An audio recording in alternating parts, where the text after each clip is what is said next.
los modos de expresión, el contexto histórico, cosa que a veces es un poco difícil de lograr sin el estudio previo. Yo diría difícil de lograr sin el estudio previo. Por eso que acá implica ya una cierta familiaridad. Entonces, es tan importante la preparación de la lección.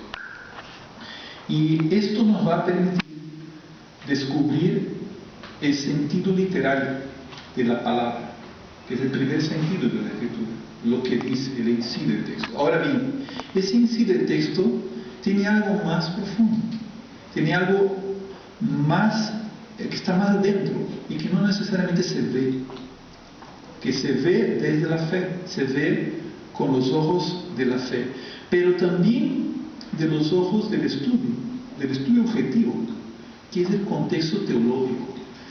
¿A qué me refiero con el contexto teológico? Las palabras bíblicas muchas veces cargan con una herencia de un desarrollo teológico previo. Por decir simplemente un clásico ejemplo, la palabra pan. La palabra pan en los textos de la Última Cena, o la palabra pan en la carta de San Pablo a los Corintios, cuando habla de la Última Cena, tiene un significado diferente de la palabra pan en el libro de Génesis, con el sacrificio de Melquisedec. Es decir, en el sacrificio de Melquisedec es como que la primera vez en que se menciona un sacrificio a Dios, ¿no? Una ofrenda a Dios de pan y vino.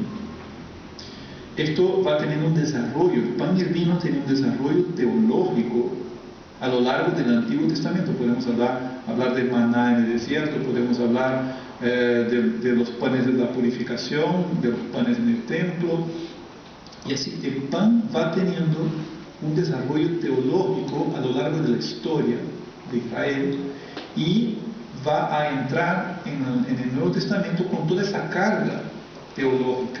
A eso me refiero con el contexto teológico de unas palabras, de muchas palabras. A veces puede ser un verbo, a veces un sustantivo, a veces el nombre de una persona, cargan con un contexto teológico, un número, por ejemplo el número 40. El número 40 tiene un significado en la Biblia diverso. Se habla de significados diversos en el sentido de que tiene muchos ángulos, ¿no? Es como un prisma, es como un diamante, que cuando uno arroja la luz que es blanca, ¿no? La luz del sol en un diamante, se reparte en diferentes colores, ¿no? En ese solo diamante. Y podemos pensar que cada uno de esos colores ha sido el significado que ha tenido en esa historia de salvación, y que se agrupa en un momento en una sola palabra. Entonces es tan importante respetar el sentido de cada palabra de la Biblia.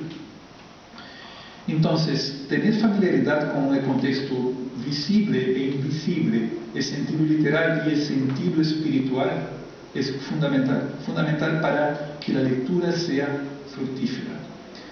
Entonces, de esta manera, vamos a buscar en esta lectura la calidad, y no tanto la cantidad, la calidad del alimento. A veces descubrimos en un término, en una pequeña expresión, en un nombre de lo que estamos meditando, toda una carga de lectura. Esto es el concepto de lección. Es una lectura orante, detenida e inquieta, que busca estos sentidos de la escritura, el sentido literal que nos va a permitir descubrir el sentido espiritual, y eso lo vamos a lograr ya después de la meditación, ¿okay? Entonces, la lectura implica esa familiaridad con esos dos contextos, el contexto visible e invisible, el contexto histórico literario y el contexto teológico, que nos van a permitir dar un siguiente paso después, un paso de calidad en ese proceso.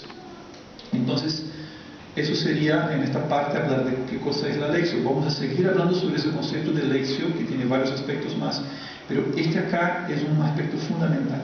¿Okay? Es una lectura orante, detenida e inquieta, que busca esa calidad espiritual del texto desde el sentido literal.